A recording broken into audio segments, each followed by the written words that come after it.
கடவுளின் அன்பும் அமைதியும் கிறிஸ்துவின் அருளும் தூயாவின் நட்புறவும் உங்கள் அனைவரோடும் இருப்பதாக. ஆதியில் இருந்தது போல இப்பொழுதும் எப்பொழுதும் என்றென்றும் இருப்பதாக. ஆமென்.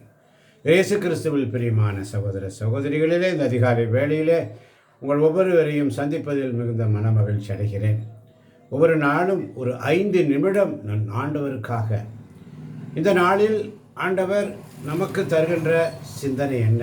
ஞாயிற்றுக்கிழமை ஓய்வு நாள். ஆவியானவர் நமக்கு தருகின்ற சிந்தனை ஒரு 5 நிமிடம் ஆண்டவருக்காக ஒப்பு கொடுப்போம்.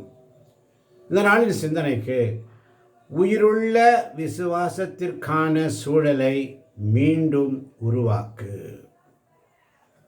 என்ன அருமையான ஒரு சிந்தனை பாருங்க. ஆவியானவருடைய சிந்தனை எப்படிப்பட்டது! பொது நன்மைக்கே அவர் வேலை செய்வார். எல்லாம் அவருடைய பொது நன்மைக்காகவே. எப்படி?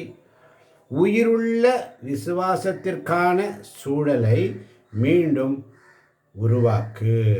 உயிருள்ள விசுவாசத்திற்கான சூழல் உருவாக்க வேண்டும் என்று ஆவியானவர் இன்று உங்களையும் என்னையும் பார்த்து கேட்கிறார். வாருங்கள், உயிருள்ள விசுவாசத்திற்கான சூழலை மீண்டும் உருவாக்குவதற்கு என்ன செய்ய வேண்டும்? ஆவியானவர் நம்மிடத்தில் சொல்லுவது, என் சிறிய குழந்தையே, என் சிறிய குழந்தையே, என் குரலை உன் இதயத்தில் கேட்பது பற்றி நீ ஆனந்தம் அடையும் அளவுக்கு நான் உன்னை அன்பு செய்கிறேன் அல்லவா. என்ன அழகான வார்த்தை! என் சிறிய குழந்தையே, என் குரலை உன் இதயத்தில் கேட்பது பற்றி நீ ஆனந்தம் அடையும் அளவுக்கு நான் உன்னை அன்பு செய்கிறேன் அல்லவா. இந்த கொடை எனது சிறப்பான ஆசீராகும்.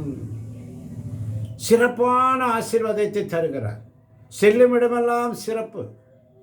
இதற்காக இறைவனுக்கு நன்றி செலுத்து. முதலாவது காரியம், நீ ஆனந்தம் அடையும்படி அளவுக்கு நான் உன்னை அன்பு செய்கிறேன் அல்லவா என்பதுதான் சிறப்பான ஆசீர்வாதம். அவருடைய குரலை கேட்பதற்கு, உன் இதயத்தில் கேட்பது பற்றி, இதயத்தில் கேட்க வேண்டும். அவருடைய சத்தத்தை இதயத்தில் கேட்க வேண்டும். இங்கிருந்து கேட்கணும், இங்கிருந்து கேட்கக்கூடாது. இங்கிருந்து கேட்டு செஞ்சோம்னா அது நடக்காது, இங்கிருந்து கேட்டு செஞ்சோம்னா அது எல்லாமே வாய்க்கும். அல்லேலூயா. புனிதத்தின் பாதையில் நான் உனக்கு உதவி செய்கிறேன். புனிதத்தின் பாதையில், நற்செய்தியின் பாதையில் நான் உனக்கு உதவி செய்கிறேன். என் பாதத்தருகில் விழும் சிறிய மலர் இதழ்களை நீ கண்டுபிடிக்க நான் அனுமதிக்கிறேன் என்பதை நீ அறிவாயா. என் பாதத்தருகில் விழும் சிறிய சிறிய மலர்கள், ஸ்தோத்திர பலிகள். நாம் ஆண்டவருக்கு எடுக்கின்ற சிறு சிறு ஸ்தோத்திர பலிகள் ஆண்டவருடைய சமூகத்திலே சிறிய மலர்களைப் போல விழுகிறது. அதை நீ கண்டுபிடிக்க வேண்டும். அதை அவர் அனுமதிக்கிறார் என்பதை நீ அறிவாயா. நம்முடைய ஜெபங்கள் அவருடைய சமூகத்தில் வருவதற்கு அவர் அனுமதிக்கிறார் என்பதை நீ அறிவாயா. அவைகளை நீ சேகரிக்க விரும்பவில்லையா? ஒவ்வொரு ஸ்தோத்திர பலிகள் மூலமாக இறை வார்த்தைகளை நமக்கு கொடுக்கிற தேவன் அவைகளை சேகரிக்க விரும்பவில்லையா? நான் உனக்கு தரும் கவனத்தை பாதுகாப்பாக அதன் வழியாக நீ அறிந்து கொள்வாய். நான் உனக்கு தரும் கவனத்தை, பாதுகாப்பை அதன் வழியாக நீ அறிந்து கொள்வாய். என் குழந்தாய், என் இதயத்தை நீ உற்று நோக்கும்படியாக நான் உன்னை அமைதியான சூழ்நிலைக்குள் அழைத்து செல்லுகிறேன். என் குழந்தாய், என் இதயத்தை நீ உற்று நோக்கும்படியாக நான் உன்னை அமைதியான சூழ்நிலைக்குள் அழைத்து செல்லுகிறேன். ஆனால் உனக்கு நான் என்ன தருகிறேனோ அதை நீ உன் இதயத்தில் வைத்து சிந்திக்க வேண்டும். உனக்கு நான் என்ன தருகிறேனோ அதை நீ உன் இதயத்தில் வைத்து சிந்திக்க வேண்டும். ஆண்டவருடைய ஆலோசனைகள், அவர் என்ன தருகிறாரோ அதை இதயத்தில் வைத்து சிந்திக்க வேண்டும். இதயத்தில். அல்லேலூயா. ஆனால் உன் ஆன்மாவில் ஒரு உயிருள்ள விசுவாசத்திற்கான சூழலை நீ மீண்டும் உருவாக்க வேண்டும். உயிருள்ள விசுவாசத்திற்கான சூழலை நீ மீண்டும் உருவாக்கு. என்னோடு சேர்ந்து ஜெபி. என்னோடு சேர்ந்து உன் எல்லா காரியங்களையும் செய். என்னோடு சேர்ந்து உன் எல்லா காரியங்களையும் செய்.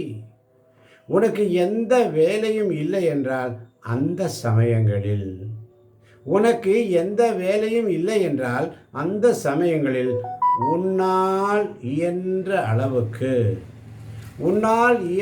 அளவுக்கு நீ மற்றவர்களுக்கு உதவு. பாருங்க,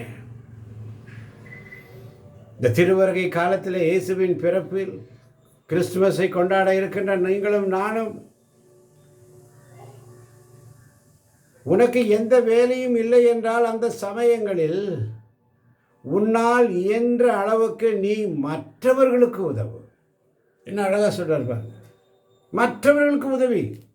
அதனால் நீ விண்ணகத்தில் செல்வங்களை சேர்ப்பாய். விண்ணகத்தில் செல்வங்களை சேர்ப்பாய் அன்பார்ந்தவர்களே. அவற்றை நான் என் இதயத்தில் ஏற்றுக்கொள்வேன்.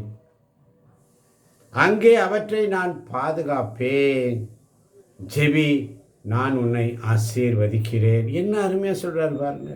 உயிருள்ள விசுவாசத்திற்கான சூழலை நீ மீண்டும் உருவாக்கு என்ற அந்த வார்த்தைக்காய், அந்த ஆலோசனைக்காய் உமக்கு நன்றி ஆண்டவரே. உம்மோடு சேர்ந்து எல்லா காரியங்களையும் செய் என்ற எனக்கு ஒரு அறிகுறியை, ஒரு எச்சரிப்பை எனக்கு நீ கொடுத்தீரே, உமக்கு நன்றி அப்பா. உன்னால் இயன்ற அளவுக்கு மற்றவர்களுக்கு உதவி செய் என்ற ஒரு அருமையான நிபந்தனையோடு கூடிய ஒரு ஆசீர்வாதமான வார்த்தையை எனக்கு கற்றுக் கொடுக்கிறீரே, உமக்கு நன்றி அப்பா. எப்படி ஒரு நிபந்தனை! உன்னால் இயன்ற அளவுக்கு நீ மற்றவர்களுக்கு உதவும் பொழுது அதனால் நீ விண்ணகத்தில் செல்வங்களை சேர்ப்பாய் என்ற நிபந்தனையோடு கூடிய ஆசீர்வாதம். அதில் இன்னொரு நிபந்தனையில் ஒரு படி மேலே சொல்கிறாரு, அவற்றை நான் என் இதயத்தில் ஏற்றுக்கொள்வேன். அங்கே அவற்றை நான் பாதுகாப்பேன். ஜெபி, நான் உன்னை ஆசீர்வதிக்கிறேன் என்று சொல்லி. எனக்கு அன்பார்ந்தவர்களே, அதனால தான் ஆண்டவருடைய ஊழியத்தை செய்யும் பொழுது இம்மையில் பன்மடங்கும் மறுமையில் நிலைவாழ்வும் பெறாமல் போகார். லூக்கா நற்செய்தி 18ஆம் அதிகாரத்திலே வாசிக்கிறோம்.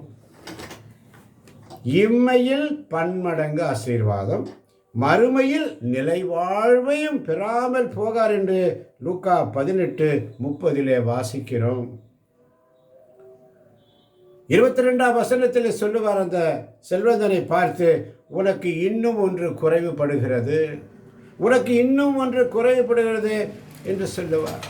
உமக்குள்ள யாவற்றையும் விற்று ஏழைகளுக்கு கொடும், அப்பொழுது விண்ணகத்தில் நீ செல்வராய் இருப்பீர், பின்பு வந்து என்னை பின்பற்றும் என்று சொல்லுகிறார். லூக்கா 18:22. ஆமன் பார்ந்தவர்கள், இந்த நாளில் சிந்தனைக்கு உன்னால் இயன்ற அளவுக்கு நீ மற்றவர்களுக்கு உதவு. அதனால் நீ விண்ணகத்தில் செல்வங்களை சேர்ப்பாய், இம்மையிலும் பன்மடங்கு ஆசீர்வாதத்தை சேர்ப்பாய். அவற்றை நான் பாதுகாப்பேன், என் இதயத்தில் ஏற்றுக்கொள்வேன். நீ மற்றவர்களுக்கு செய்கின்ற உதவி, ஏழைகளுக்கு செய்கின்ற உதவியை அவர் ஏற்றுக்கொள்கிறார்.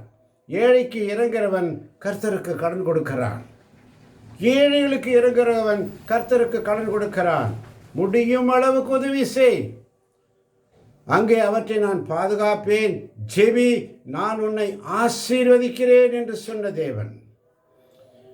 எனக்கு அன்பார்ந்த தேவ ஜனமே, உயிருள்ள விசுவாசத்திற்கான சூழலை மீண்டும் உருவாக்குமாறு ஆண்டவரிடத்திலே மன்றாடுவோம். விசுவாசத்தினால் நீதிமான் பிழைப்பான், விசுவாசியே பதறாதே. விசுவாசத்தினால் நீதிமான் பிழைப்பான், விசுவாசியே பதறாதே. விசுவாசத்தினால் நீதிமான் பிழைப்பான், விசுவாசியே நீ பதறாதே. உன்னால் முடியும் அளவுக்கும் மற்றவர்களுக்கு உதவி செய் என்ற சிந்தனையோடு ஆண்டவர்களை நிறைவாக ஆசீர்வதிப்பாராக. ஆமென்.